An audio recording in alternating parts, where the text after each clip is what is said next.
Okay, we are about to fill out one of the most important tables ever if you are selling information, products, or services. So, for example, maybe you author nonfiction books, perhaps you sell workshops or courses online, maybe you do coaching, maybe you do consulting. If you're in the business of selling information, the knowledge in your head, or specialized skills, then you're in the right place because we're diving into the three main business models. We're kind of using that loosely, dividing into a low ticket business that is selling low ticket products and services, mid ticket, and high ticket. And we're going to match those models with the three main content models or marketing models that make the most sense in order for you to really run an empire level low ticket business. There's going to be a marketing model that makes the most sense for it. In order to run, like really master mid-ticket business, there's going to be a model that makes the most sense, and the same for high ticket. When we fill this out, as we fill this out, you're going to start to understand some of the potentially friction-filled growth that maybe your company has experienced or you've seen other companies experience.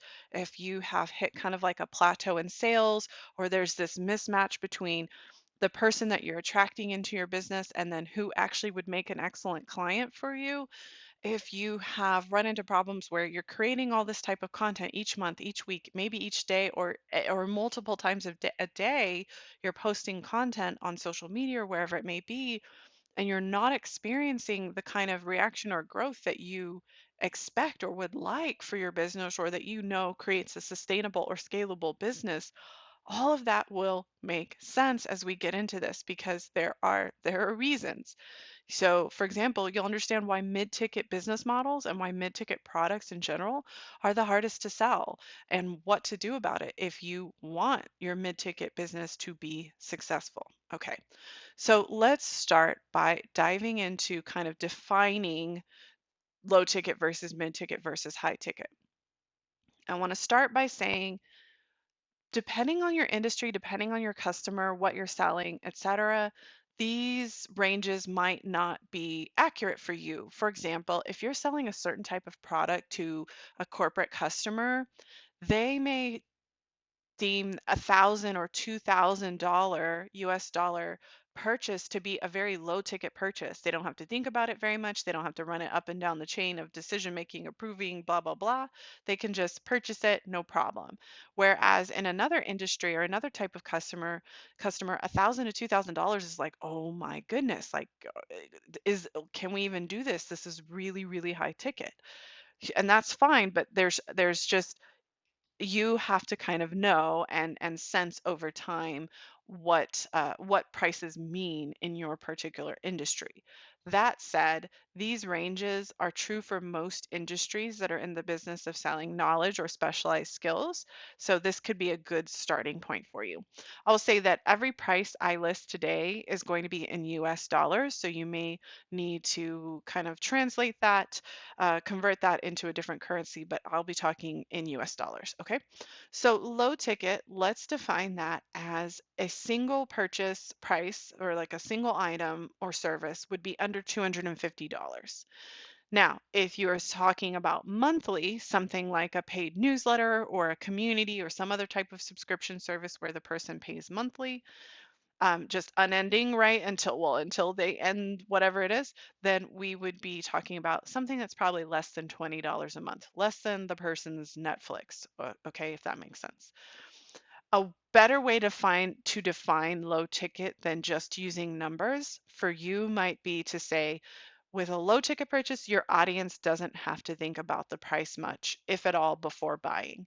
They don't have to run it by so and so. It's either, just kind of they can spend it without worrying about it, or they've already budgeted ahead of time to leave some money for personal development or business development or whatever you help with, growth. And so if they see a mini course come up for $100 or a book for $25 or some kind of one-on-one call that you're offering for 250, they can purchase without thinking about it, if that makes sense.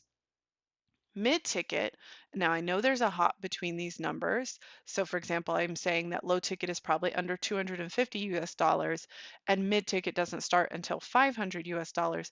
And that's because everything in between, whether it's a $350 course or a $400 call or whatever it may be, everything in between there is really, it's dependent upon your industry, whether someone would consider that low ticket or mid ticket. So that's obviously up for you to decide or kind of determine. But mid-ticket will define as one-off purchases that are between $500 and $2,000, or if it's a monthly thing, it would be $30+ per month. So now your paid newsletter is $35 a month or $50 a month, or your community, membership or something like that is $60 a month. We're now in mid-ticket range. So another way to define mid-ticket outside of just using numbers would be your audience thinks about the price, and they typically will closely inspect what they're going to get for that price. Because just let me explain this, and you probably know this from experience. Any type of item or service or product or whatever that you consider creating in your business or that you currently offer, there is a low, mid, and high ticket version of it, almost without exception. If somebody wants to get a website, they can do a low ticket template for, free or $100 and have a website up tonight. If somebody wants to, they could also hire somebody who doesn't charge that much yet and will charge them $1,500 to set up a website within a week or 2 weeks or a month or whatever it is. And then there's the ability to spend 12, 15, $20,000 on a personal website or a small business website and way beyond, right? So whatever it is, whether it's websites, whether it's photo shoots that you do, whether it's information on how to code, there's free stuff on YouTube, there's $25 books, there's $100 mini courses, and then there's $200 a month memberships or $5,000 one-off training programs and $1,500 one-off training programs. So again, everything that you could possibly offer, almost without any exceptions, there is some version of low, mid, and high. Now, whether the low will help somebody as much as the mid or the high is that remains to be, that's, I guess, determined on each individual basis. But just so you kind of are thinking about this, your customer who's going to consider your mid-ticket $1,500 course or something like that also has people who are willing to get on the phone with them and take them through some stuff for 200 bucks. They also have the ability to, purchase a 20 a month membership to some online learning platform where they get access to classes from 1,000 different instructors, right? So there are options. Now, the reason I'm saying all of that is because this mid-ticket customer is actually somebody who, yes, they have those options for low or high, but they are wanting more than maybe the low ticket offers.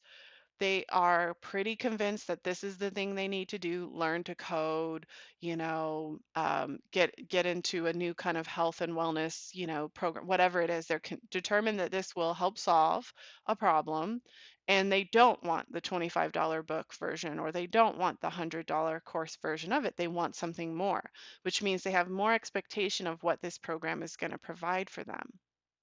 Maybe they're not quite ready to spend the high ticket, more hand-holdy, if you will, version. So in this mid-ticket, they're kind of wanting the best of both worlds, right? Like the specificity and kind of quality of a high ticket thing with some of the convenience and better pricing of a low ticket thing.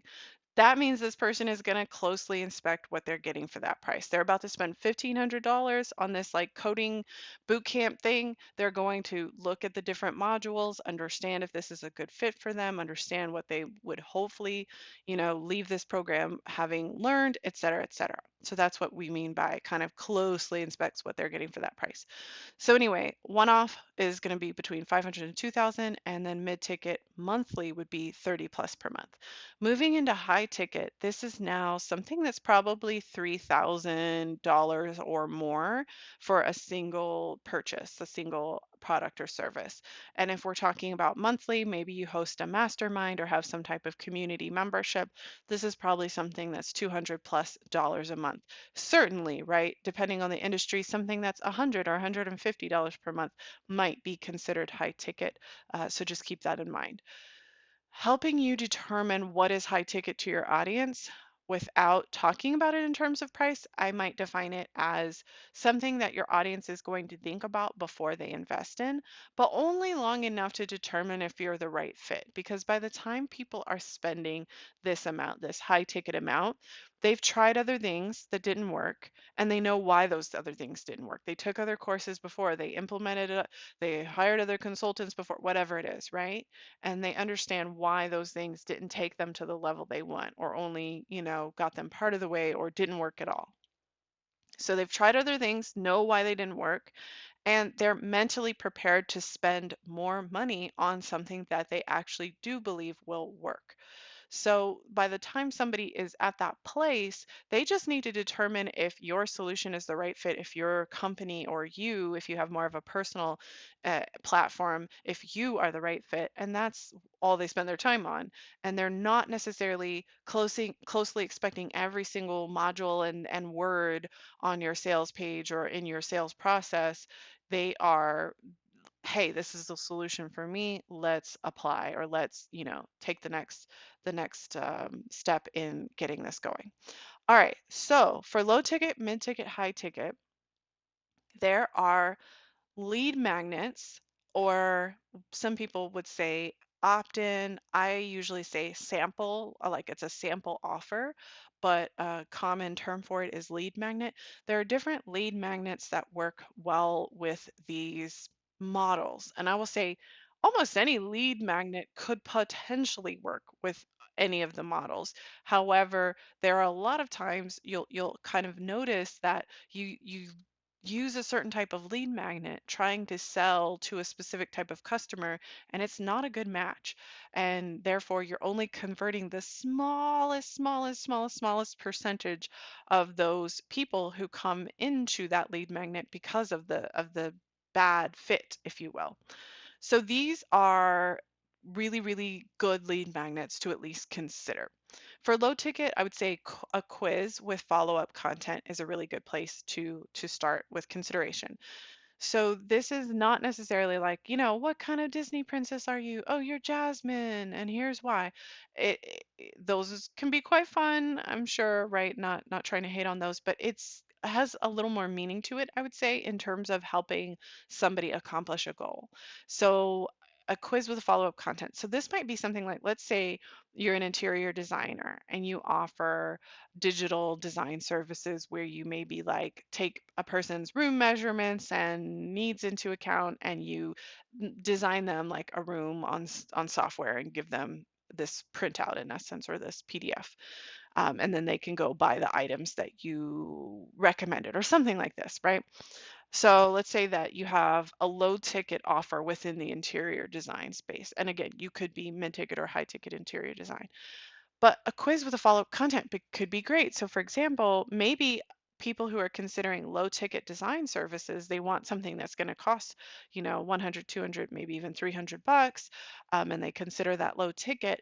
Maybe they don't have high interior design knowledge, right? And so maybe part of what your quiz does is helps them understand based on what they like the look of, how they want things to feel. It helps them understand what their style is, right? They may not be able to properly define contemporary versus modern versus art deco versus this versus that, right? And so in taking your quiz and selecting which images they like or selecting kind of how they want the place to feel, la la la, you give them an idea of what their style is. And then you follow up with like a few emails over that next week or two, kind of diving a little more into their new style and giving them example images and linking out to products that they can potentially purchase, or inviting them to do your low ticket service or buy your book on interior design, whatever it may be. All right, so quiz with follow-up content. I'll say one of my most popular, if you will, opt-ins of all time was a quiz like that, but it was a little more involved because it had 16 result paths. I had to do some advanced carry the one kind of math. Okay, if carrying the one is advanced math, but anyway, I had to do some advanced to get it to work, but it helps people understand based on kind of like who their customers were, blah, blah, blah, what type of content they might want to create. I'll leave it there at the explanation because that's not the important part. But the quiz had the 16 results path. It had a long results page. People were invited to purchase a product that I believe it was like 100 or $200. So it very much fit into this low ticket situation, and it worked so well. Like it was years ago, and I still have people comment on having taken that quiz. And so that's another example. Moving on to what else could you do? For low ticket, another thing I recommend, which also will work for mid-ticket offers as well, is a challenge. And this is something that any of these things you could technically offer for free or paid, but the challenge is something you might really consider putting a small price tag on as well. Now, for example, I have a client who helps to train people to become digital business managers so that they can effectually, that's new, effectively operate as the chief operations person inside of a business or whatever it may be. They can fully manage online businesses, right? So digital business manager. Okay. So she has a product that helps people, but one of the things she does is a challenge that allows people to kind of take on the roles of a digital business manager, a DBM, for a week. I think it's like a five day or 7 day challenge, and they have this different kind of exercise that they get every single day that they can do and will help them figure out if they're a good fit for digital business management, if they like it, if they want to maybe potentially go out and get clients for digital business management. So it's a paid challenge and it helps sell into her larger program. So that's an example. So it would be something like emails that come out every day or every other day, or videos that are dripped out every day, or an audio. I've done audio before, like almost like a private podcast. So you have options there. Now with mid-ticket, and as I said, a paid challenge could easily sell into something mid-ticket as well. With mid-ticket, some of the best lead magnets to consider would be a webinar with a follow-up sequence or an intimate live group call. Webinar with follow-up sequence, this is not just going to be some high pressure webinar that only sells people on like all these great results they can get. Oh my gosh, you'll be making so much money after you join our course. Oh my gosh, look at how these people completely transform their health and wellness after our course. Now buy it, right? It's not just a space. Now, a lot of people use it this way, but the way you might want to develop one, or the way we help customers develop one, is not going to just be like, why you should buy, why you should buy, why you should buy, why you should buy, and then here's the link to buy. Mid-ticket, because the person wants to like learn some skill themselves, for example, coding boot camp or whatever it is that they're buying from you. Since they want to learn something more deeply themselves, I think a really great webinar with follow-up sequence will help them understand that they can learn from you, from your company. So there will be some education portions to this webinar. It can obviously communicate why somebody might want to do this thing, and it can communicate some of your customers' past results with your program, so that people can get an understanding of whether they're a good fit for this or not. But webinar I'm talking about is not just meant to be like, buy. But anyway, so you may do something that has education, gets people excited about what they can accomplish, et cetera, within the webinar, and then follow up with a few emails or a few additional expansion videos or audio episodes that really help. I will say one of my most or best experiences with a webinar selling into a mid-ticket product was definitely more along the lines of like a 90-minute masterclass on the topic. I have also done ones and have helped clients do ones that are shorter. They're more like 40, 45 minutes. I would say the average one falls in around that 60-minute range, but that will be dependent upon your audience and what you're trying to communicate. Now, the intimate live group call, this is something I love doing these because they provide such an amazing experience for people when they're done well.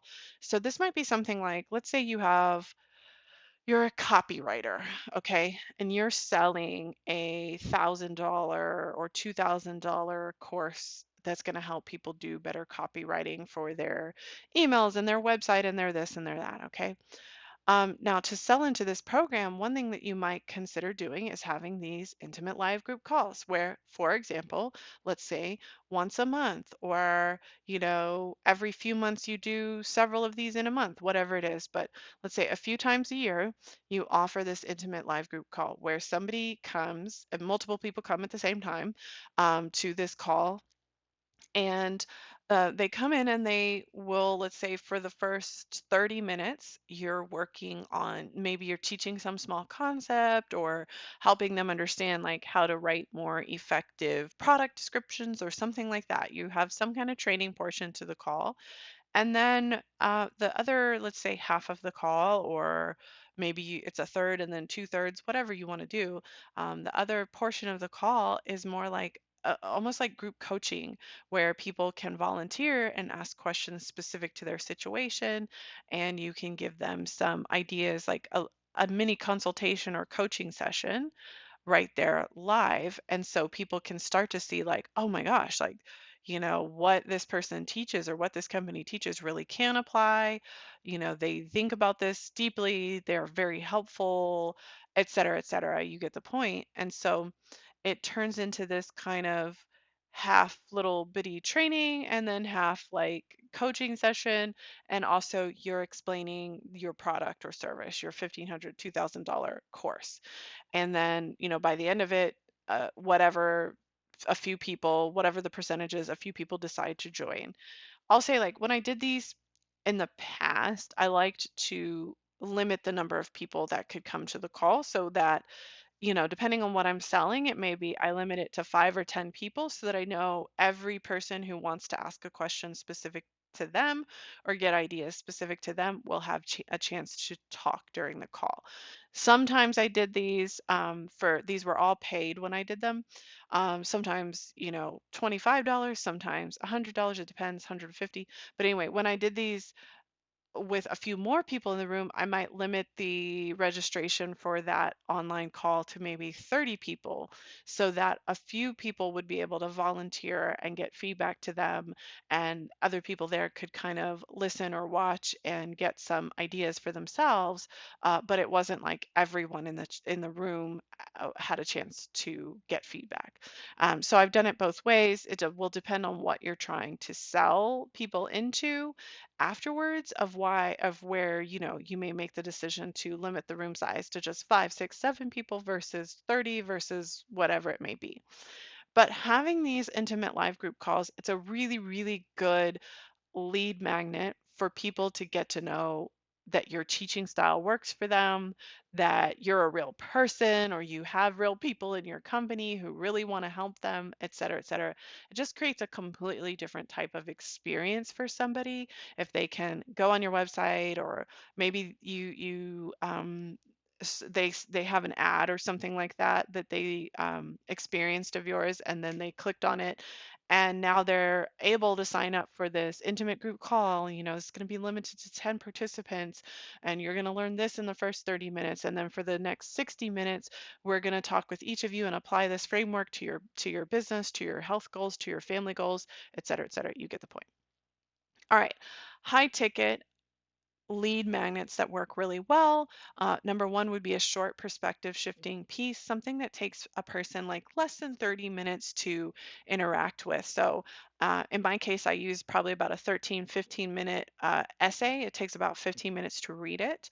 You could do a video essay. You could do some kind of almost like a webinar, but in that shorter time frame. It could be an audio series where each episode is just a few minutes long. At the end of this short perspective shifting piece, people should probably either be able to apply for your program, reserve a one-on-one call with you, which will help your sell into to your program, excuse me, or depending on the price, you may just have the item that you're selling available for sale after they finish reading, watching, or listening to this short perspective shifting piece. Okay. So the reason I say short is because most of your customers for a high ticket product are going to be people who are higher context. They know what they want, they know what works and why it works, or they know what doesn't work and why it doesn't work. They're typically also probably going to be people who consider themselves like a little more busy, or they'd rather pay money than spend time on something. And so your piece needs to both shift their perspective and show that you think well on this topic, but also be short enough for them to consume. They'll dive deeper with you later. They'll spend more time with you later. So this is why it probably needs to be potentially more than, something that they can read for a few seconds, a tweet on Twitter or something that they can read for a few seconds, but it doesn't need to be a 2-hour masterclass necessarily. Again, I use an essay in this instance.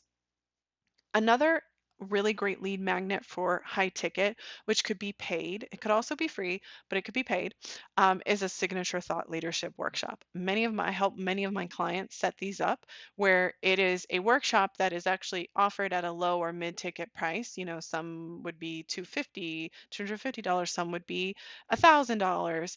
And the workshop is actually an introductory experience to whatever my clients or I sell that's on the high ticket level. So you're still wanting to attract high ticket customers who want your best, deepest products and services, but you are offering a low or mid ticket offer to begin with, if you will, right? So your signature thought leadership workshop can be something like a multi-day or multi-session workshop. So it's over 2 days, 3 days, or it's one day, but there are 2 or 3 sessions, or it's like one of those longer, it's from 9 to 5 and there are some breaks, and it's all online or whatever it may be, right? Um, in my course, which is my like 3 day, thought leadership content strategy course. In my course, we go over a bunch of different, or well, I say a bunch, really, we go over the three main types of workshops that it might make sense for you to create as a thought leader, that you could charge for, that would be amazing experiences for anyone who might want something high ticket later on. The really great thing about potentially using a thought leadership workshop for your business, if you're selling something high ticket later on, is that a lot of times the workshop itself can become a really great baseline income. That's what I work with my clients on, is like you're making your full-time income or your baseline income that you want from just the workshop purchases themselves. And then when you sell into your deeper high ticket offer, that's just lovely icing on the cake. You can serve people more deeply in that offer, but you have your baseline income that pays for your life or pays, for you and your employees and your marketing budget or whatever, just coming from the workshop alone. That's like a really ideal situation that we help people build. All right. So next thing we'll talk about is what type of products or service offers even apply, between low ticket, mid ticket, and high ticket. Generally, I would say low ticket is things like your mini course, a tutorial library, maybe a conference you sell, a challenge you sell, a workshop you sell, an ebook or a print book or an audio book, a workbook that you've created, or a planner, a subscription service, maybe a membership to a community. It could be affiliate income. Maybe you make a little bit of money every time somebody clicks on your link and buys ABC off of Amazon or off of some other website. Maybe it's sponsored content. You kind of have like an influencer model to your business where you're reviewing tech gear, and sometimes people will sponsor your videos or your blog posts. Maybe it's ads income, right? So you create a lot of content on YouTube and you have YouTube ads turned on your content so that Google is paying you money, right? When people view your content, or the same with websites, right? You might have websites with blog posts and you have ads displayed in the sidebar and in the bottom footer and et cetera, and you're getting money based on the views of those ads. Or you might also do low ticket that's like pay per read, pay per view content. So, for example, sort of like a program on Medium, if you're a part of the Medium kind of partner program where you get paid, which Medium and Vocal are blogging services. Basically, you set up a blog, but give or take, there's some kind of little intricacies involved, but basically you're getting paid when people view the content. So you might have something like this in your low ticket business. For mid ticket, it's probably now you have a signature course. It's not just like a mini course. Again, you could have a conference or a summit that you're selling in that mid ticket range. Maybe you have a multi session workshop over 4 days or something like that. One on one coaching, one on one consulting can definitely fit into the mid ticket range. Maybe you provide customized audits or reports for people. You do a website analysis and give them a customized audit. You do an analysis of their workplace culture. You do an analysis of their, homeschool setup or something like that and give them a report or ideas of what they can change. Maybe a subscription service or paid newsletter could fit into the mid-ticket range. Some type of membership that you sell, speaking engagements. Maybe your prices for your talks $1,000 and you do those talks at different conferences and stuff like that. High ticket, you might sell something like a group program with in different cohorts, like it's live from October through December, and then it's live again from February through March or something like that. Or you could do something that's called rolling enrollment, which is maybe you have a dashboard of really helpful content on publishing your first or writing your first novel, right? And then maybe people can come, they can join in January, they can join in February, they can join in whatever, but from whenever they join, they have a year of access to your program, for example. So that's rolling enrollment. And so maybe they keep access to the dashboard, but from the moment they join, they can come to your live calls. Maybe you have 2 live calls a month or more, whatever, you get the point. Also in high ticket, it could be one-on-one coaching or one-on-one consulting. That is a high ticket amount, right? Instead of, $500 or $1,000 for this program or this call, maybe it's a $4,000, VIP kind of package or something like that. Or a VIP day, right? Where this is like a done with you service or a done for you service and it's done in a day or a half day or maybe 2 days. Customized audits or reports, you could still do those, but they might cost a little bit more money depending on what you're doing. For example, there are companies who do whole studies for other companies, right? They do maybe market research or they really dive deep and spend a lot of time and a lot of effort in creating this customized audit or report, and it costs several $1,000s. Um, Maybe it's a mastermind that you have or a high-end membership of some sort where people are spending $300 a month to be a member to this virtual thing or this potentially in-person thing. Maybe you do higher end speaking engagements or other collaborations where a company's paying you 5K to come give a talk or they're paying you 10K to record a course or some sessions for their community or something like that. All right. Let's do some example businesses because I think this will help kind of illustrate and make all of this make sense, okay? So first of all, let's dive into some example low ticket businesses. Okay, so I've pulled up on screen a photographer called Manny Ortiz who has, a very popular, look, 668,000 subscribers on his YouTube channel at the time of recording. And anyway, so very popular channel and does tech reviews, right? Like which camera to buy, what lenses to buy, how to do certain things with certain lenses or certain lighting styles, tutorials that kind of help people achieve a certain effect. A lot of the times, like a lot of this can be almost like aspirational in nature, right? Because he gets these expensive cameras and lenses sent to him and has collaborations with different brands that want, to get in front of his audience. And he gets to work with, these amazing models in these beautiful locations, et cetera, et cetera. So it can be really fun for photographers to watch and kind of imagine themselves in that position. But obviously, there is money to be made either from the companies that are sponsoring the content, the companies that are sending him things, the getting paid by from YouTube with, the number of views that are happening on his content and ads enabled, et cetera, et cetera. But what Manny sells on the side is actually a portrait retouching class. And so this is in that $100 price range, $109 at the time of recording.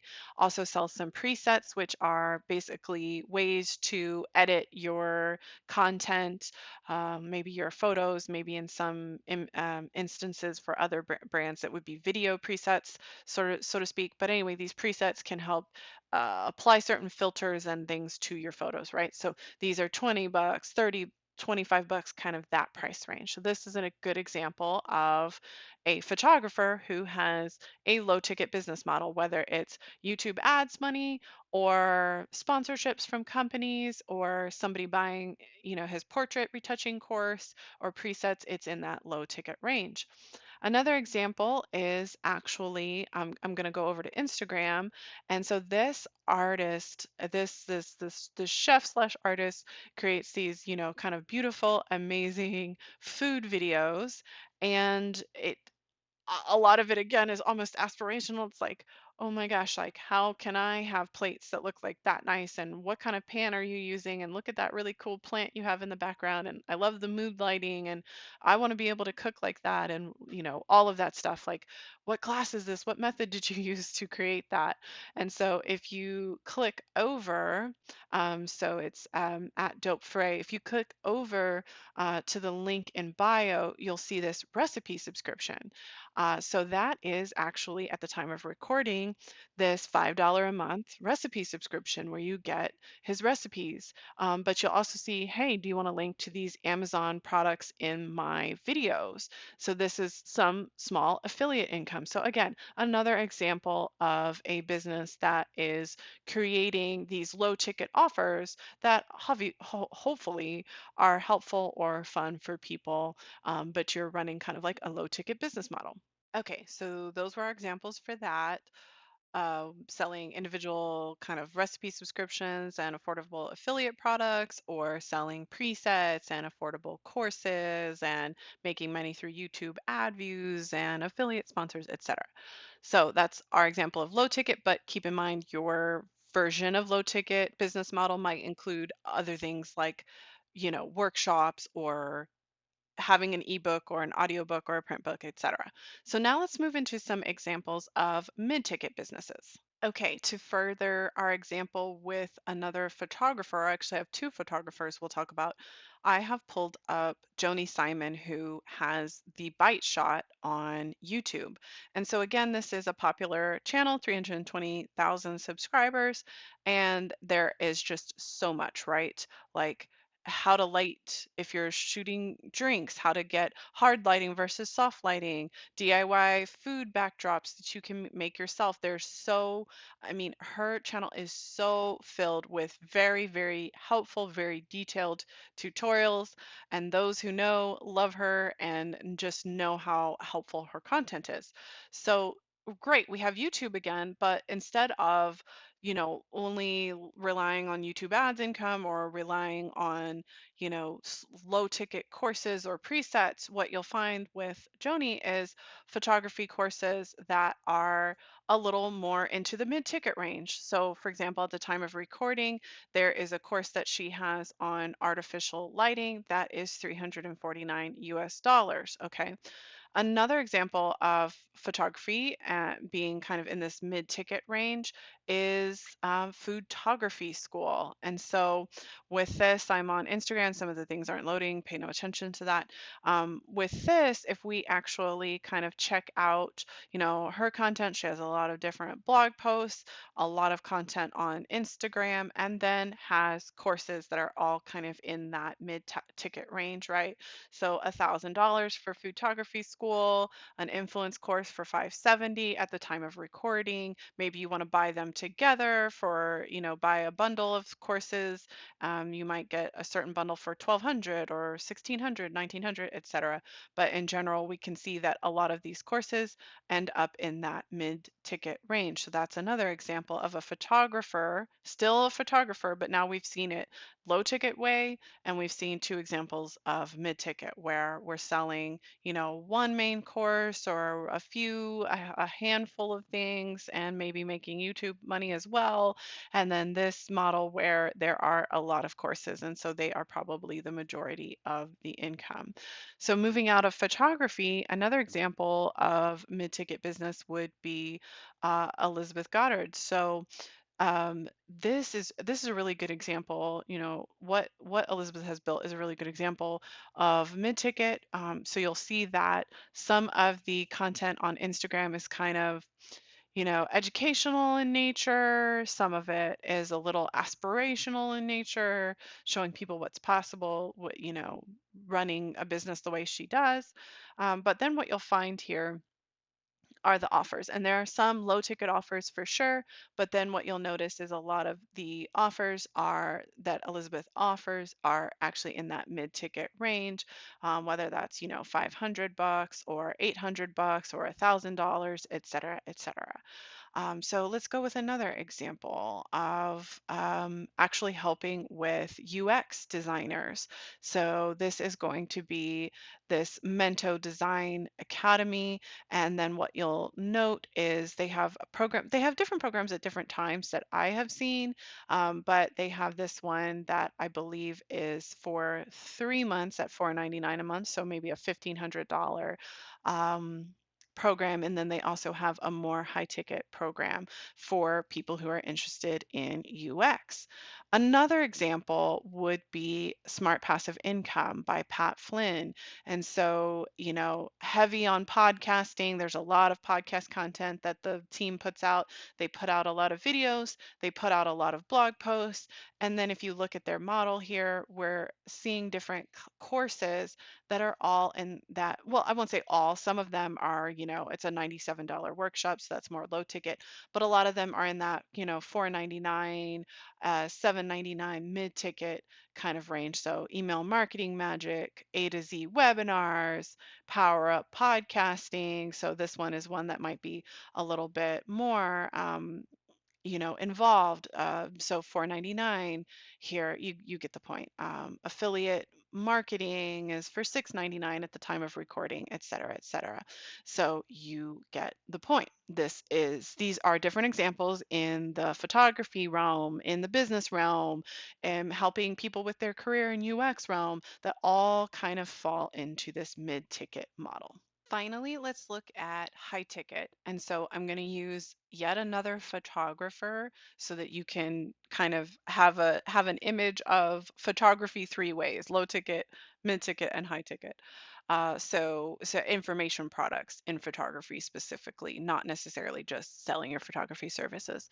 So on screen, I have the Instagram account of Kimberly Espinel, a photographer that I believe is based in London. And so, you know, does amazing work, has a low ticket book that is called Creative Food Photography. But yeah, does amazing work and actually has a high ticket program. So if you go to her site, you'll have access to different podcast episodes, blog posts, creates content in that realm. But what you'll see in terms of her program is more of a mastermind, deeper level kind of program to help you improve your photography and your photography business as well. So this is at the time of recording, this is, you know, I think this translates to probably 3,700 US dollars or something like that. You know, correct my math if that's incorrect, but you get the point. It's a high ticket offer, and I believe she only hosts it a few times per year. So that's an example of a photographer doing more high ticket.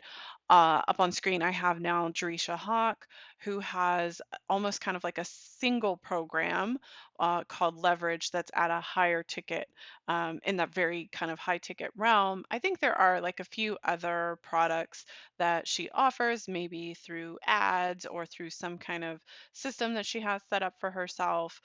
So there are potentially lower ticket or mid ticket items, but the main program is this high ticket leverage program that you have to apply for. Another example of kind of, I guess, content in this realm that helps to sell into something high ticket, is an essay that I have here on social media. And anyway, by the time you get to the end of this, you might buy into a more mid-ticket or low-ticket offer that runs, or that can lead into, excuse me, one of the more high-ticket programs and services. So my one of my businesses would be an example of high-ticket as well, even though there is, a mid-ticket or low-ticket offer within it. Another example would be Tara McMullen. And so a lot of her content is very much like thought leadership, made you think, kind of just really has you view something in a different way. And then what you'll notice is that, her content is some podcast episodes, maybe some written content. She has like a low ticket book that you can potentially purchase at the beginning of your journey with her. Again, the podcast. But then what you'll find that she sells, is higher ticket offers. Like, for example, she has at this time like a podcast kind of production company where you might be signed up for a multi-thousand or four-figure per month arrangement with her company. She does high-end writing projects, maybe, creating specific content or whatever, in collaboration with other entities, that it's going to cost a little bit of money and totally be worth it, right? But you get it. It's the more high ticket offer. I think maybe she has like a podcast audit type of report or something like that, that even itself is in that four-figure range. I believe that is something that she offers as well. So then another example, Dynasty Hunt. So with Dynasty, actually Harris, I think her name has changed, but with Dynasty, I just love this person. She runs high ticket group programs, accelerators, and things like that that help people in different corporations or different organizations have a more equitable, anti-racist, diverse, and healthy culture and community at work. And so these are all programs that are, kind of, or many of her programs are more so in the five-figure range, so um, high ticket accelerators that people probably, need to apply for. Maybe sometimes there are workshops or community events or memberships that she might offer that fall into a more mid-ticket range. But in general, everything I have seen in the last couple of years is in that high ticket range. So these are just a few examples of what we mean when we're saying high ticket, and also kind of the content that these people use to most, advertise or market their stuff. With each of these people, Dynasty, Tara, myself, etc., Jerisha, it's very thought shifting content, even with Kimberly Espinel around kind of this mastermind that she teaches in the photography realm, excuse me. It's even it is thought shifting content, helping people really kind of think about photography and their approach to it in a different way. So those are some examples of high ticket. Okay, so hopefully that gives a good representation of what we mean of low ticket versus mid ticket versus high ticket, and what you might have started to sense or may already know coming into this, but you might have started to sense kind of what is the content and marketing model behind some of these businesses that make them work. So let's get further into this conversation. All right, so who buys programs or products in these different categories, low, mid, high? And why do they buy?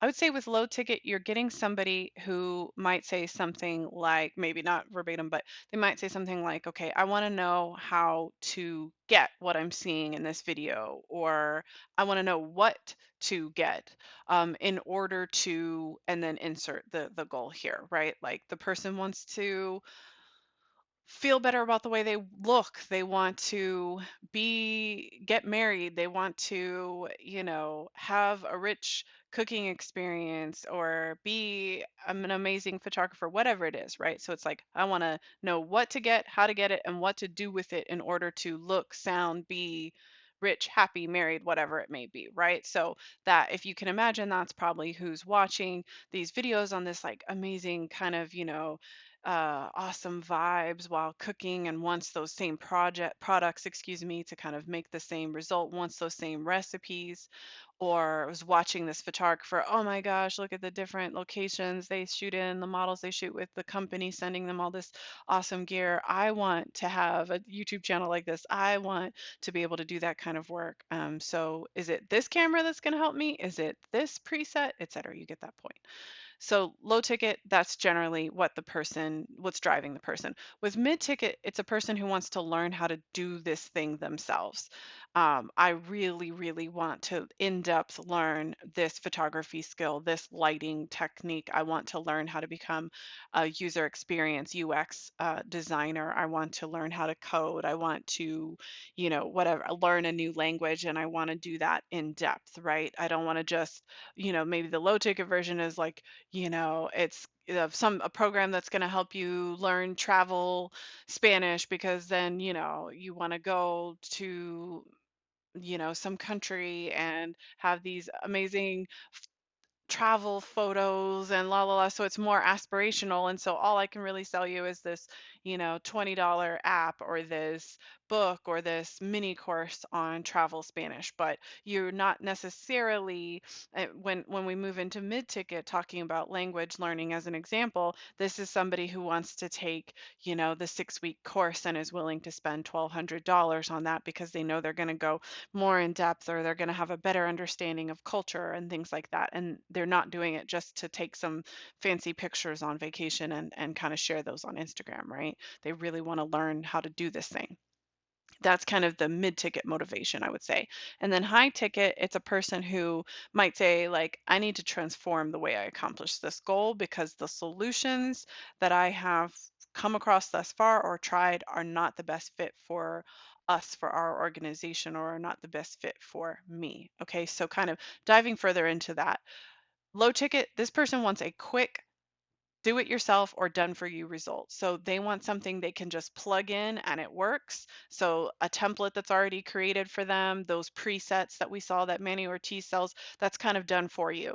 In theory, right, I can take this, plug it into my picture, and it works. Or I can plug my numbers into this budgeting spreadsheet. I can use this pattern to sew something, whatever. So it's a little more done for you, or they want something that they can spend very minimal time on in the DIY realm. And this is because the customer who buys low ticket usually either knows that they don't know what is going to solve their problem, so they want to test out low cost solutions. They're going to buy a few books on different ideas. They're going to maybe take a mini course or so, try some products that they bought for cheap off of Amazon or whatever it is. They're going to test out low cost solutions. They're going to watch your free YouTube videos and maybe purchase some, smaller price product. Number two, they usually either know that they don't know what's going to solve their problem and want to test low cost solutions, or two, they believe they definitely know what will solve their problem, but they want the quick help with it. They want to learn how to do it and what to do, and they want it to be quick so that they can execute on it. So this again is the person who maybe buys the recipe subscription, maybe buys a cookbook, maybe buys a mini course to teach them how to do one quick thing. So that's who buys low ticket. So examples might be a photographer who pays to learn a quick editing trick or workflow, a person who doesn't know what type of business to start, and so they buy a few different books on launching a coaching business, launching a consulting business, launching a drop shipping business because they're trying to decide. Someone who is focused on their health and they buy a meal tracker template that they can use for the next 30 days to understand, the caloric intake or whatever it may be, right? A small business owner who buys a 365 content ideas list so that they don't have to think about what to publish on social media. These are examples of low ticket customers, low ticket or people who are buying low ticket items, and why they're buying it. It's because they want something they can plug in and it works. or something they can spend very little time on themselves. They want it to be cheap, either because they don't know what's going to solve their problem and they're testing it out, or they think they know what's going to solve their problem and they want the inexpensive, quick version. Mid-ticket, this person, either for money reasons, as in they want to make more of it, or general curiosity, they want to learn a repeatable skill themselves and they want to learn it deeply. So again, this is the person who takes the longer coding boot camp or photography boot camp or whatever it may be. This customer has a good idea of what's going to help them accomplish their goals, so they're ready to invest more than low ticket. They may also kind of want the best of both worlds, right? They want a little more of the hand holding, expert guidance, feel of high ticket, but they want it to be a little more affordable, a little quicker, and have the kind of specificity of low ticket offers, right? So examples of this might be a designer might pay 1,500 for the 8-week UX crash course or 12-week course.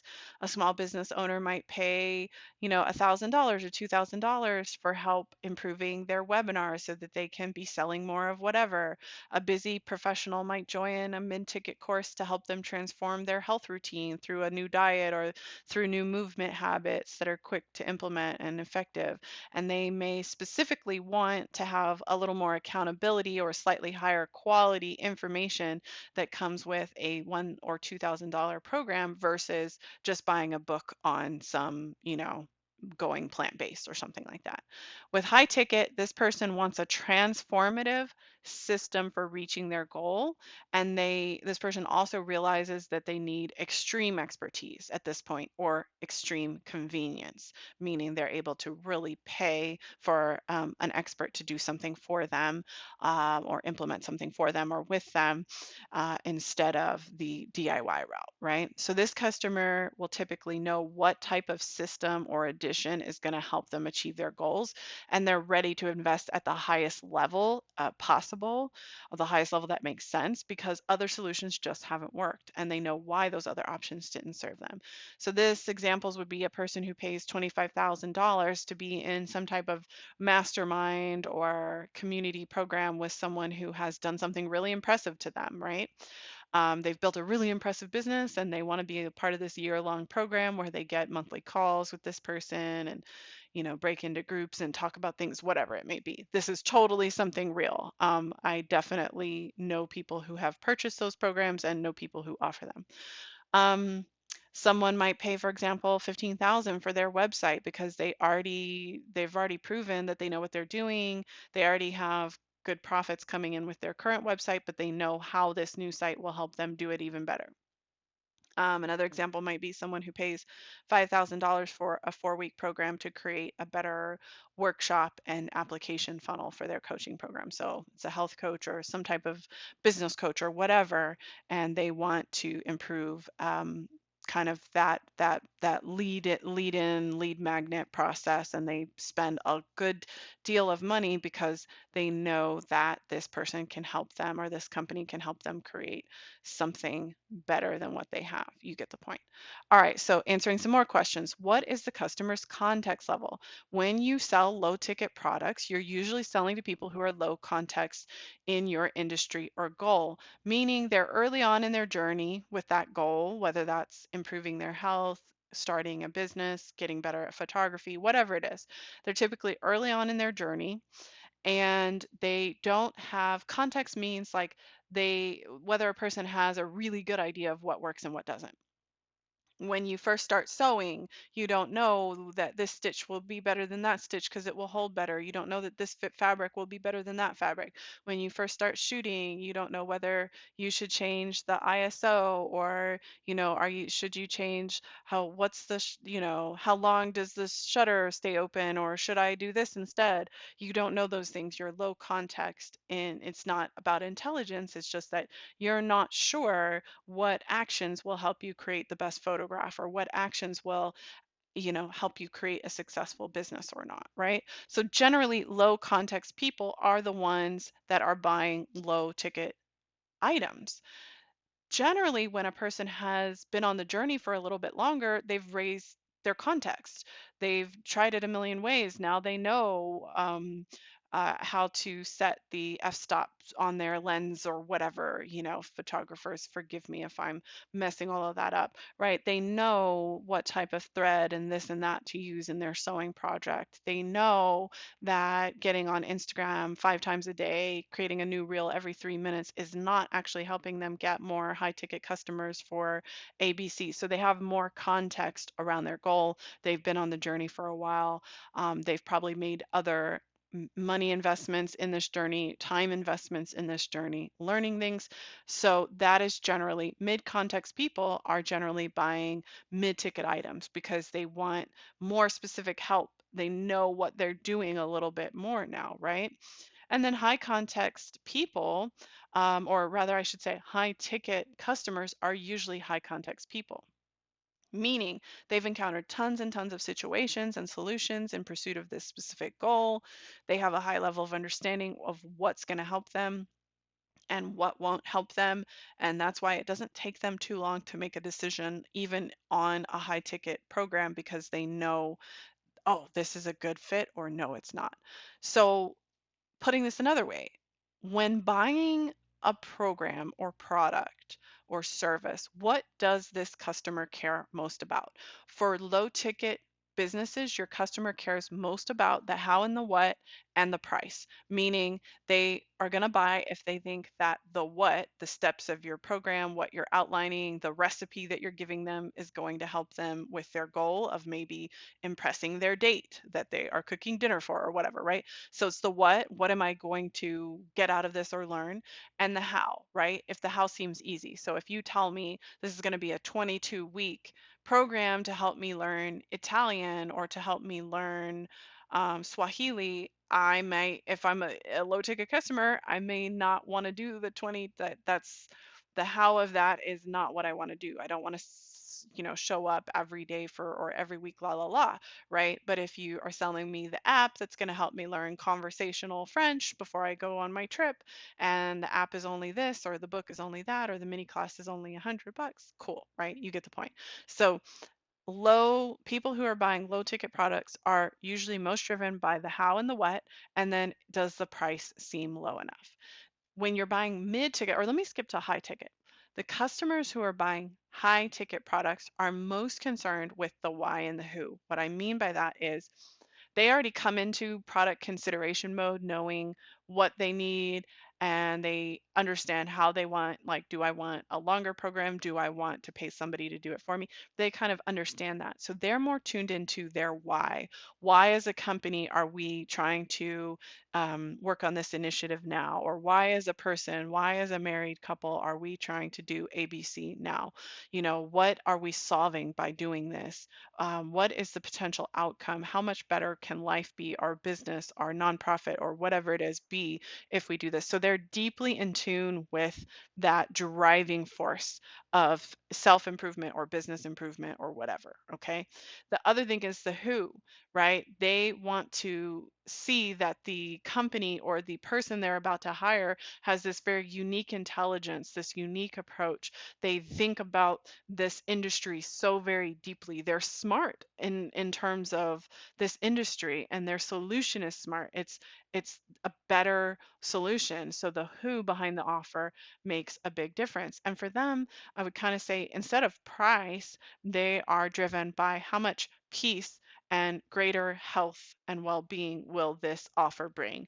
So peaceful for me is not learning all the skills to, this is an example, right? Peaceful for me is not learning all the skills to build out this massively impressive website. Peaceful for me is spending $20,000 to get it done for me. Or what's going to bring about the best, health and wellness, right, for our company. It's not going to be, assigning everybody to read this book on diversity and then report, turn in a 10-page report.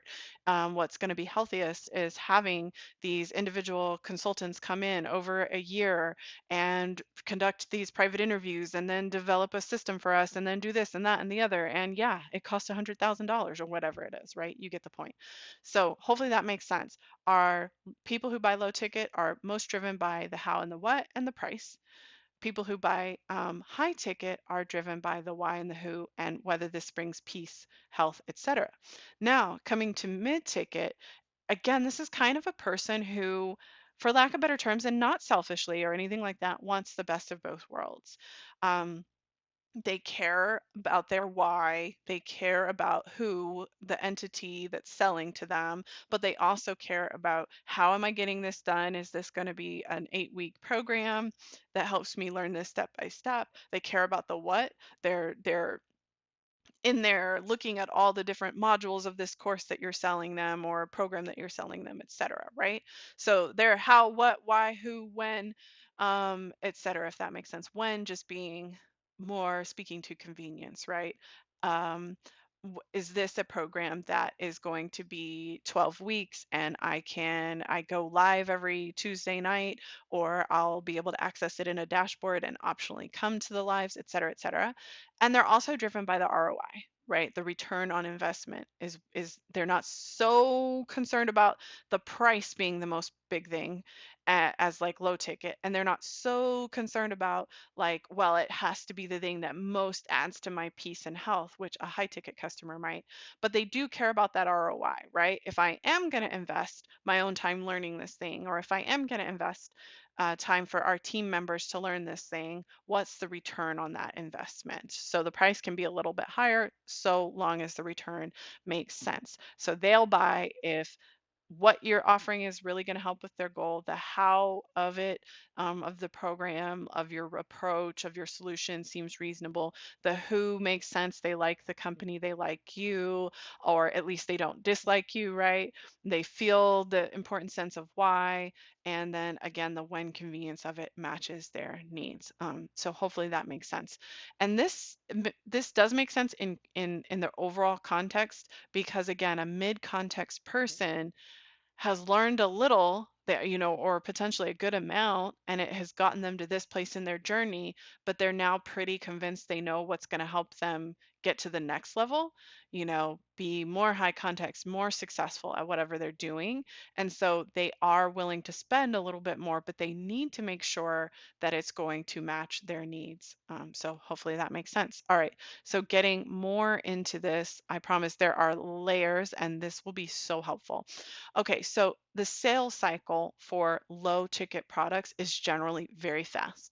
A person decides to buy that same day or that same week, whether that's again your presets, your meal subscription, recipe subscription, your book, your mini course, they can usually decide in that same moment or same week because they want a quick solution and they're low context. So, they're not going to um, this is not in a bad way at all, but they're not going to spend a million hours digging between the difference between this book and this book and this book, or this mini course and this mini course and that mini course, because they either think they know this will help or they're ready to just explore. So that's why the decision can be fast.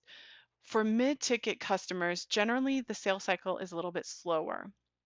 Maybe they'll purchase within that same month or same few months to a year as when they get to know you and your product, right? So low ticket, they can see the product, the book, the workshop, and purchase that same day or same week. Uh, Mid ticket, generally, they're going to become aware of you or your company and your products and purchase maybe within a month or a year. Because this customer wants to learn something really deeply, they're not necessarily interested in the quickest solution, right? So again, this is our person who wants the deep dive into learning Swahili. They want the, several month French course or whatever. They want the UX course that lasts, 4 months, 6 months, whatever, right? So because they already know that accomplishing their goal is going to take some time, learning how to code from scratch, but whatever, they don't need this like, oh my gosh, I need to find it right now and I need to buy right now and because it's going to take 3 months, 6 months, a year anyway, right? So they're not necessarily interested in the quickest solution. They want the best solution. So they're going to do their research. That means they're going to probably come across your content, try out some of what you're showing them in that educational YouTube video, and see how they implement it in their life or their business, come back a few weeks later, try some more stuff, et cetera, and then potentially purchase. Can it happen faster than that? Absolutely. I'm just going average information business. It's a slower sales cycle when you are selling mid-ticket products that are kind of in that educational realm. Um, and then finally, high ticket. Typically, this moves back to a faster decision cycle and sales cycle. It can be the same day, same week, same moment somebody finds your stuff because, again, this person is much higher context. They know what works, they know what doesn't, they know why they're in the state they're in, they know what will help get them out of that state if they're trying to move to a new kind of thing. And so they're able to basically quickly discern if a solution, your solution, makes sense for them or not. So they'll likely invest as quickly as possible meaning if it's a corporation and there has to be run up the chain to make this decision, maybe that still does translate to a 2 or 3 month timeline. Whereas, for most people who are buying for themselves or for their own small business, there that would be quick. It could be again same day, same week because they already know what's going to help them and they can spend the money. All right, so customer urgency.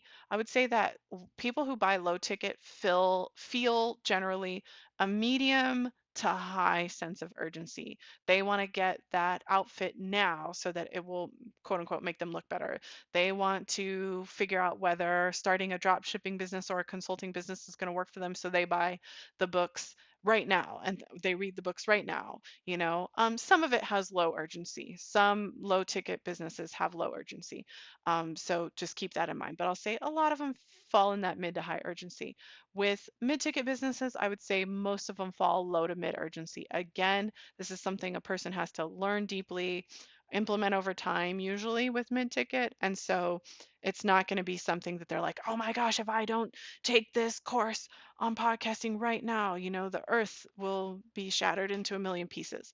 It can be high urgency, but I would say most people buying mid ticket are low to mid. Most people buying high ticket have mid to high urgency.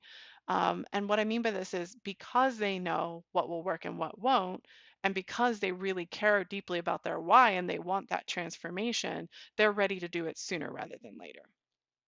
All right, let us go into some more details. I'm revealing them in layers, and obviously missing some layers over here. Okay, so now we're talking about what quantity and frequency of content are you going to need. For low ticket, you're going to need a high amount, quantity of content, and you'll probably need to publish it quite frequently. Why is this? Well, because there is short lead time for all of your sales. Like, so for example, again, we said somebody might buy that same moment, same day, same week. Since there's short lead time for the sales, but each transaction is lower in the dollar amount that you're getting from that clicking on your affiliate link and buying that cooking pan or watching your YouTube video or buying your mini course or presets for $25. Since it's a short lead time but each transaction is so low, you tend to need a lot of content to reach the maximum number of people that you need to hit your sales goals. So if you're trying to make, I mean, obviously this is just math, but if you're trying to make, let's say, $10,000 every month from a low ticket business model, you're going to need a lot of content because each piece of content is only going to convert so many people. And if the transaction is $10 each time, $25 each time, or maybe just a few cents because it's affiliate income or something like that, then as you can probably tell, you're going to need a lot more content to get in front of the maximum number of people. Now, you might be thinking, well, mid-ticket, well, I would need, um, no, I wouldn't need as much, right? Because I'm charging $1,000 each time. I would still say with mid-ticket, you need a high quantity of content. And then with frequency, that is kind of a question mark there. It could be medium frequency, it could be high frequency. And maybe if you have enough content built up over time, you could do a lower frequency. Maybe now you're posting a couple times a month versus every single week or multiple times a week without fail, right? Why do you still need a high high quantity, large quantity of content? Well, with our mid-ticket items, we already discussed, we have a longer lead time for sales. It takes people longer to decide to buy. And that's because people are often going to learn what they can for free. They're going to start coding for free. They're going to take, a few little, watch some learn Spanish videos for free on YouTube. They're going to find your content and want to try out some of what you're talking about or sharing. Also, a person who is medium context in a goal, like learning a new language or coding, they're following multiple companies like yours. They're following other tutors, they're following other education companies, they're following other authors, other course creators, other consultants. You get the point, because they're researching a lot. They've been in it for a while, they're testing a lot of different things. Because of this, you typically will need a lot of content to reach enough of the people who are mid context in this goal and are ready to purchase a program such as yours, right? So every single person who gets on YouTube and looks up how to do ABC inside photography, or every single person who gets on YouTube and Googles some, yeah, searches for some lessons on Spanish, is not going to be prepared to spend the $1,500 for your program. So you need a lot of content to reach all the people who are kind of doing these DIY searches, or, DIY programs or solutions for getting healthy or whatever it is you help with. You'll need a lot of content to reach them because only a few of them are going to be in that place where they're ready to spend a little bit more money than low ticket. And with high ticket, I would say the quantity of content you need is small or low. However, you can have much more if you want. And then the frequency is another question mark situation, in the sense that it's probably low. However, when you're first getting started and trying to sell a high ticket programs or services, you'll probably want to build up a starting stack of content, whether that's a podcast or content on your website, or social media somewhere. You'll probably want to build up a starting stack, and then you can kind of keep a low frequency, or you could go higher if you really want to scale and have, high reach goals. What I'll say with this is, in order to have a low quantity of content, let me say this. In order for a high ticket business model to work, unless you're selling to people who have disposable income and don't care whether this thing will be good for them or not, da da da, and they kind of make the decision loosely. If that's your whole business model, then you can do high ticket. If you're selling high ticket and you want to sell it to people who are a good fit, then the only way it's going to work is if you have the right content. It will not be that you just put out a few educational pieces on YouTube and people are ready to spend $5,000 with you. So the content has to really, really show people that you think deeply about the industry and that your solution is the right solution for them. Because again, this person is generally higher context. They've been around the block, they know, they've seen all the different types of offers, they've tried some of them, et cetera, et cetera.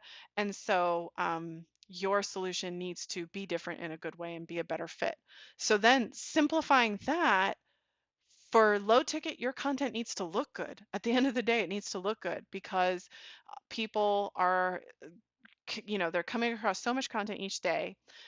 If your content looks good, like, oh, I want a kitchen like that. I want to be able to create that type of food.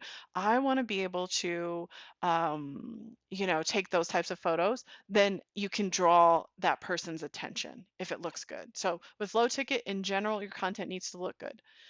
With mid ticket in general, your content needs to work, quote unquote, good. It needs to work well, right? In that the person tries out your tutorial and it actually works, and they're like, oh, cool, let me see if they have some more stuff, and so on and so forth, right? With high ticket business models and higher context people, your content needs to show that you think good, quote unquote good, right? Show that you think in smart ways. So with low ticket, our model, the low ticket business model, is going to require content that's easy enough for you to create at a high quantity while still being motivating enough for people to quickly say yes to your offers. So in general, you are going to create aspirational content. Um, with Mid-ticket, let me go ahead and highlight these things. With mid-ticket, you are going to, again, people need to see that your content works good, if you will. And so this model requires content that gets people into this learn and try cycle with you so that they can get to a decision making point. Yes, there are some people who are going to come to your YouTube video for the very first time, learn this one quick thing, and then buy. But most people are in a cycle. Again, they find multiple companies like yours, they are reading multiple books, they've tried other solutions. And so they're in a cycle of learning, trying, making sure that this is the path they want to go down, and then they buy. So you'll need content that gets and keeps people in that learn and try cycle, which means your model is going to be educational content. And then finally, for our high ticket people, this model requires content that creates a meaningful, vivid experience for people. So it's going to be thoughts that stick with them and expand or transform their understanding of themselves, of their goal, of their world. And again, it's content that shows that you think good, in quotation marks there. So in essence, we're talking about transformational thought leadership content is your model. All right, defining these things a little bit better. Aspirational content is suggestive of a high level of success and social status and is appealing to people who want a similar status. So for low ticket, you're going to probably find your best operating in aspirational content.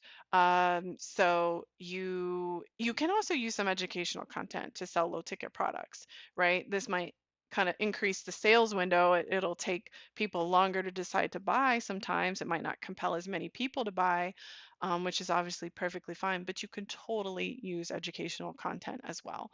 Like when we looked at the photographer, Manny Ortiz, we saw there are some videos that are just kind of like, oh my gosh, I want to be in that location shooting models like that. That's so amazing. So it's more aspirational. But then there were some educational things of like, how might you like this scene, blah, blah, blah, blah, blah, right? So I'm not saying only aspirational content, but it is the main model because it's, again, suggestive of that high level of success or some high social status, and it's appealing to people who want that similar status. They may have low context on how to get it, but they'll start to get more context as they get into your product, and similar ones. For our mid-ticket, educational content is the theme, and this is material that gives people a chance to gain new knowledge or refine their skills, refresh their skills in a certain area. Okay, so this is going to be tutorials, this is going to be, lists of the different steps to create something, things like that, hopefully in a very, original, fun way. As a backup to educational content within a mid-ticket model, you can totally use some aspirational content to move people's decisions along. You can also use thought leadership content to kind of help you stand out. But in general, mid-ticket business models in the information realm end up going the educational route. It makes the most sense. It's what allows them to get the right type of client and maintain their business. For our high ticket people, a very beneficial content model or theme would be thought leadership. So this is transformational thought leadership content, right? Helps people think or act in a new way, often reaching a new state as a result. This type of content is really only attractive to people who are willing to kind of co-create transformation by changing the way they think and they act. So they watch your video, or they listen to your audio, or they read your essay, and it's starting to shift their thoughts. And because they're that type of person, they're really the best fit for investing in a higher ticket offer in the information realm. As a backup, you can supplement, as a high ticket person, you can supplement your content with educational content and with some aspirational content. But true thought leadership content is really, truly kind of perfect for helping to get people excited and high energy around their purchase without using pressure tactics. So, thought leadership content can be your way to create a great buying experience for high ticket people instead of using pressure, pressure, pressure. Okay. So I'm always doing this. Let me get that one too. So kind of illustrating what some of this means for aspirational, low ticket, aspirational. You're going to have people reacting to your content like, oh my gosh, she's so organized. I need the same closet organization system. Let me go buy that. Oh my gosh, he cooks so, oh my gosh, that food looks so good. Let me go buy the same pan and the recipe. Or, oh, she always seems to stay at these expensive hotels. I need to get into her line of work and buy that book she mentioned. That's aspirational content that helps you sell low ticket. And also, when you create content that looks good, shows how organized you are, shows how expensive the hotels are, it is the content that you can really create at that quantity to make sense for a low ticket model. It will be aspirational in some way, most likely. All right, with educational content, this would be people would react something like this, like, oh, interesting. I didn't know that was what was happening in my amygdala when my partner and I have a disagreement. Or, oh, cool, they're outlining the 8 steps of self-publishing my own book for free. Let me tune in. You get the point. It's educational.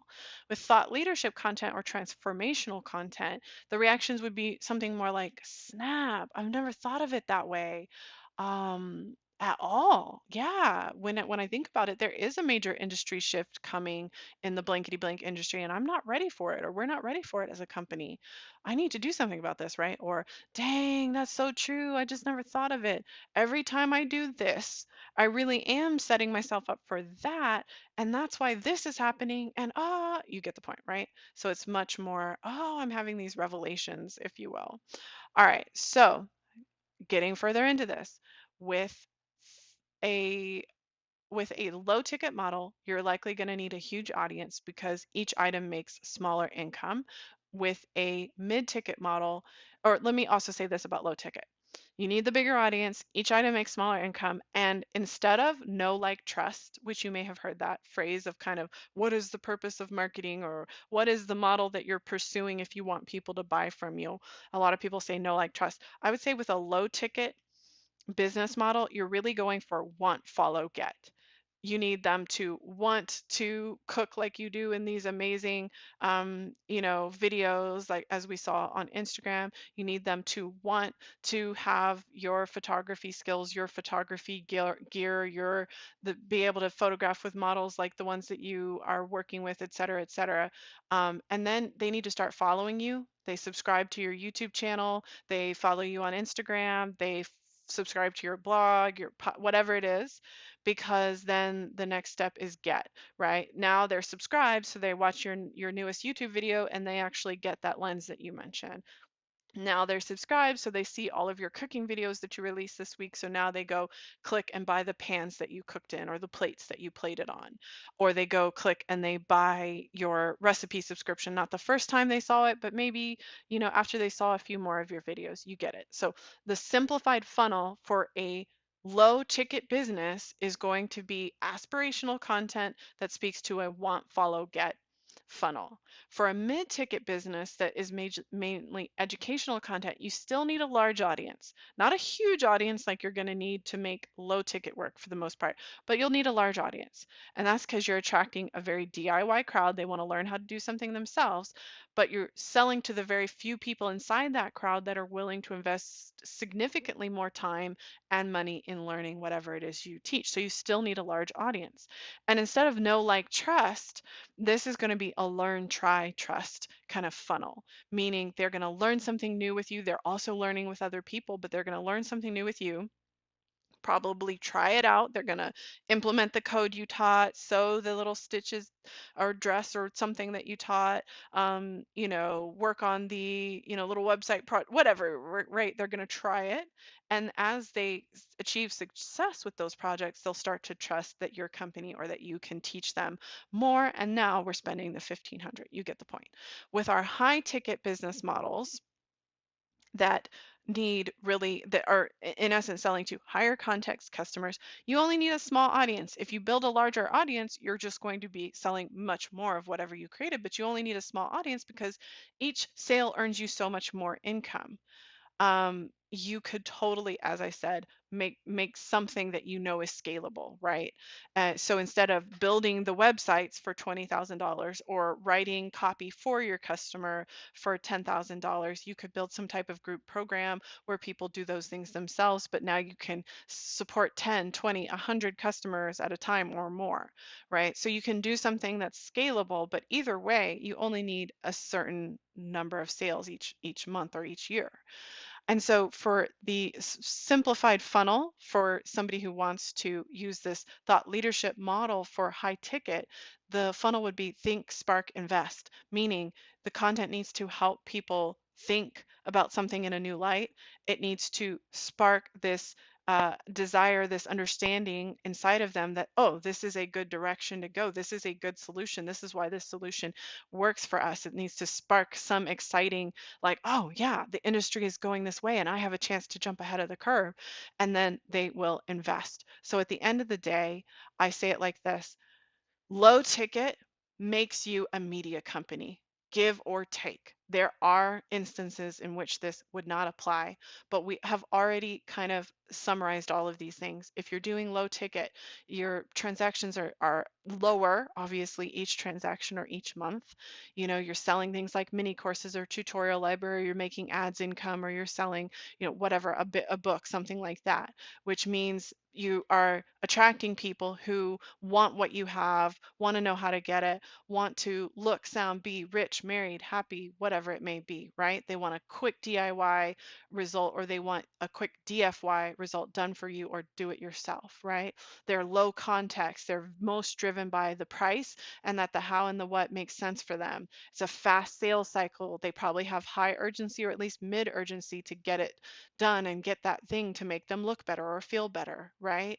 And then for you, you were making a lot of content to attract these people. This content was making you look good. It was aspirational in nature and maybe educational and this and that as well, but it's making people go, oh, she's so organized. I want the same thing. Therefore, you have to build a huge audience. And at the end of the day, this makes you a media company. You are just like the examples that we saw with Manny, you're putting out a lot of videos, a lot of Instagram posts or Instagram videos, a lot of podcasts, whatever it may be, that you need. So you become a media company. With mid-ticket, you become an education company, right? For all the reasons that we stated of what the person needs. And this learn, try, trust model that is actually what works best or helps you actually sell mid-ticket items in the information space. Again, you're a consultant, you're a coach, you're an author, you're a workshop teacher, etc. And then finally, for our high ticket, you really own a coaching company because you're guiding people into a new way of thinking. You're helping them. These are people who already know how to help themselves in this area, and they're looking for a little more expertise. They're looking for a solution that is just a better fit than what they've been doing, or is what will help take them to the next level. So they're higher context, and they really need a partner like a coach, not just another DIY thing, not just another kind of like, oh, this may work, this will fill some temporary gap. They're looking for a deeper relationship. So it's almost like you're building a coaching company, whether your services, courses or actual coaching or consulting. You get the point. You're building out what is in essence a coaching company. Hopefully that makes sense. And then finally, let's just do this last bit here, which is approaching one business in all three ways for quick context. I'll do that in a second. But what I want to explain first is that when you do these different models, you can go one of many ways because this is a spectrum. But when you do low ticket, you can either create a low ticket trap for yourself or a low ticket empire or something in between. And under this video, there is actually some context around or an offer that will kind of get into what's the difference between that. Like what are you doing when you build out a low ticket trap, and what are you doing when you build out a low ticket empire? Because I've done it both ways. Trust me. So anyway, so you'll be able to access that under this video, information on how you want to go further with that if you do. But I just want to make that point. Just having a low ticket business and just being able to build a huge audience does not necessarily mean that you'll have a great, healthy, sustainable business model that can grow. You may build for yourself a low ticket trap instead of an empire, and we want obviously the latter. With mid ticket, you can build out a mid ticket mess. Believe me, I've done it. Or you can experience mid ticket mastery. So there is a way to do mid ticket really well, but you can kind of see here why it's the hardest in essence, because you, yes, are making more money for each sale, but you are dealing with people who want the how, what, why, who, when, and ROI to be right for them. It's a slower sales cycle, and typically the person has lower or maybe medium urgency, right? And then you still need a large audience, and you still need to create a large amount of educational content. And so this actually mid-ticket makes up the most difficult business model to run successfully. I would say, I would argue, but there are ways to do it, right? And so again, in this, the resource that I'm talking about that you can access under this video, or find out about rather under this video, it talks about, okay, the difference between building out something that will become a mid-ticket mass versus mastery. And then finally, the same with high ticket. You can experience a lot of different hiccups on your way to creating a sustainable, scalable high ticket model. Again, I've done it all the ways in different businesses, and or you can eventually build to this high ticket highway where your model is really running quite smoothly. So there are good and bad ways, and then everything in between to do these, as you might imagine. But I just wanted to point that out, and there is a resource to go further into that. But really quickly, let's just approach to sum this all up. We're going to approach a business of a copywriter in 3 different ways to give a little more context.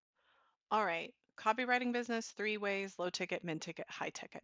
All right, so first of all, bringing up some of those example products that you might have in each realm and highlighting which ones we'll go with just for this conversation. So our copywriter doing their business the low ticket way might have a mini course or two, a workshop or so, a workbook to help people, and a template or templates that they sell.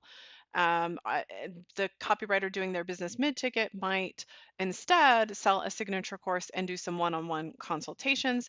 And then if we look at that same copywriter choosing maybe a high ticket business model instead, they would do a group program or sell a VIP day where they actually do some of the work for the client. So in one instance, low ticket, let's say we have a 97 mini course, a $24 workbook, a $149 template, $149 other template, a $48 work along workshop, and a $249 other mini course, right? So they have a couple mini courses.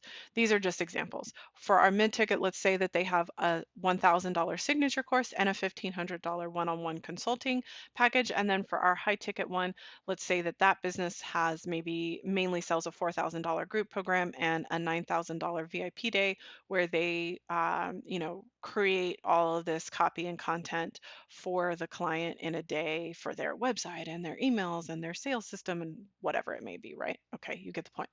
So what type of content slash marketing theme will work best? This is what we just got into, right? So for our low ticket, if the copywriter does their business in a low ticket way, it's probably going to be aspirational content that works best because it's the simplest to create at that quantity needed to make the $24 to $249 offers into a full-time income. So again, and I'm being a little silly with this, but this is that kind of like, look at me, I'm on a boat in Tulum because I write, such amazing copy, and you can write copy like me, buy my templates. Or what if your sales page only took you an hour to write and could make you $10,000 tomorrow? Buy my $10,000 sales page mini course, right? So this is that kind of, again, it's aspirational. It's feeding off of, if you will, that desire for better riches, better, look better, feel better, la, la, la, la, la, and get it fast, right? Or getting good at copywriting changed my life. How do you think I can afford this house that you see me in these images on Instagram? It's changed my clients' lives too. Look at how much money my clients make, and now come buy my mini course or work along workshop or templates. Okay, so that's aspirational content. Mid ticket, if we do our copywriting businesses mid ticket and we're selling that $1,000 course, $1,500 consulting, it might make sense that educational content would be the would work best, because aspirational content alone is not going to entice enough people to buy your $1,500 consulting, right? I'm on a boat in Tulum because I write good. Spend $1,500 with me. Yes, I understand I'm right. I'm using the word good instead of well, but you get the point. What if your sales page could make you $10,000 tomorrow? Um, I can help you buy my $1,000 course to tell you how to make $10,000. Some people might, but in general, right, that educational content is going to be what really entices enough people to purchase offers at a higher price, and offers that require more work, right? Like they're going to have to do some work in this consultation, do some work in this mini course, or excuse me, signature course. And so it makes sense that educational content would be what you use. And so this would be stuff like, okay, here are 5 elements that every sales page needs, or try this opener the next time you write an email, or try this subject line, right? Or 3 tools to make better sales pages, or my 4-step process for writing ads that work. You get the point. I'm not saying to go create content just like these. I'm on a boat in Tulum, or here are 5 elements, but this is simplifying the type of content that you might see or hear about or experience in these realms. All right, for high ticket, if our copywriter decides to do the high ticket business model, transformational thought leadership content will probably be the best bet for them, because aspirational and educational content alone is not really going to be unique enough for that higher context person who wants the high ticket offer. That person wants really intelligent reasons to invest in something that's going to be a better fit for them. So when I say transformational thought leadership kind of content, our copywriter is maybe saying stuff like, okay, in the next 3 to 5 years, coaches are going to stop using sales pages altogether. Here's why, and here's what I think comes next, right? Or, hey, a long sales page does not encourage high ticket sales. And if you're writing long sales pages, you might actually be working against yourself to get those high ticket sales. Here's why, right? Or here are the 4 really sneaky costs of not updating your sales copy once a year, like I do with my clients in my Shooby-Dooby-Doo program. Here are the 4 sneaky costs of not doing it. And I'm not just going to list the things that you think, right? Where it's like, okay, well, you're not tuned into the current pulse of the and this and that. The 4 reasons would be really deep. You get the point. So these are some examples of what you might do if you're a copywriter trying to sell low ticket. It's mainly going to be you create a media company and work around that more aspirational angle. If you're a copywriter and decide to go mid-ticket, signature course, consultations, you're really kind of creating an education company and drawing people in with educational content. And then again, high ticket, we want people to think about these things so differently. Oh man, in the next few years, this is not even going to be a thing. How do you get ahead of the industry? Da da da da da. You're creating a coaching company. You're creating this VIP day or group program that's going to lead people through this process with you. You get the point. So hopefully that helps to kind of illustrate this one business that you could do, being a copywriter and selling educational or information-based products or services in copywriting. You can do it 3 different ways. Okay, so that wraps up the conversation on low ticket versus mid ticket versus high ticket as business models. We talked about why mid ticket might be the hardest, to actually kind of grow and sustain. We talked about the types of marketing strategies that are best for each of those models. We got into a lot, and hopefully you have just a clearer picture of why certain things work, what kind of decisions you can make in order to better sell what you're offering, or maybe how to rethink what you're going to offer so that you can kind of, yeah, create the business and the impact that you want to have. And so that kind of question there is like, do you want to run a media company, an education company, or a coaching company? And I will say, obviously, there are exceptions to all rules, right? You can have a high ticket offer and use thought leadership content and have worldwide impact and decide to create a lot more media. You can have an education company that, has a lot of aspirational content and also has some thought leadership content. There is some mixing and matching, but in general, right, your low ticket goes with a short sales cycle, large audience. You've got to create media. Your mid ticket goes with a slightly longer sales cycle, still need a large audience, gonna do a lot of educating. And then finally, your high ticket goes with a higher context audience. It can be small, it could also be larger, and you're running really kind of a coaching company. So I hope you love that overview. Check out the content underneath this video if you want to expand further in this or learn about the 3-day thought leadership course that I teach. Okay, see you soon.